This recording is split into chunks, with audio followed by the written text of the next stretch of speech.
ایک بہن کا سوال ہے کہ انہوں نے کسی سے نہ بولنے کی قسم کھا لی، اب وہ اس سے بولنا چاہتی ہیں اور ظاہر ہے اس طرح کی قسمیں نہیں کھانی چاہیے، تو اس قسم کا کفارہ کیا ہوگا؟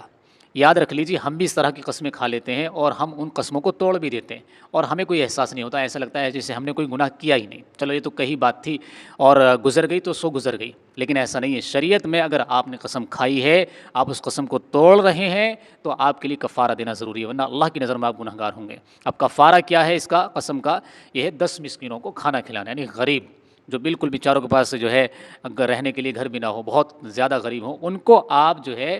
2 وقت پیٹ بھر کر کے کھانا کھلائیں، 10 مسکینوں کو، یا ایک ہی مسکین کو آپ جو ہے 10 دن تک کھانا کھلا دیں، 2 ٹائم کا۔ اور جو ہے اسی طریقے سے اگر آپ کھانا نہیں کھلا سکتے تو 10 صدقۃ الفطر، 2.25 کلو گیہوں، یہ ایک صدقۃ الفطر کی مقدار ہے، آپ 10 صدقۃ الفطر آپ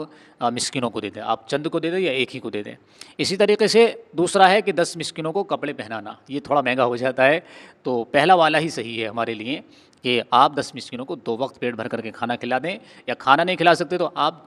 10 مسکینوں کو 10 صدقۃ الفطر کی مقدار گیہوں جو ہے ان کو دے دیں صدقہ۔ یہ ہے قسم کا کفارہ، اور آئندہ احتیاط کریں، اس طرح کی قسمیں ہمیں نہیں کھانی چاہیے جو شرعاً غلط ہوں۔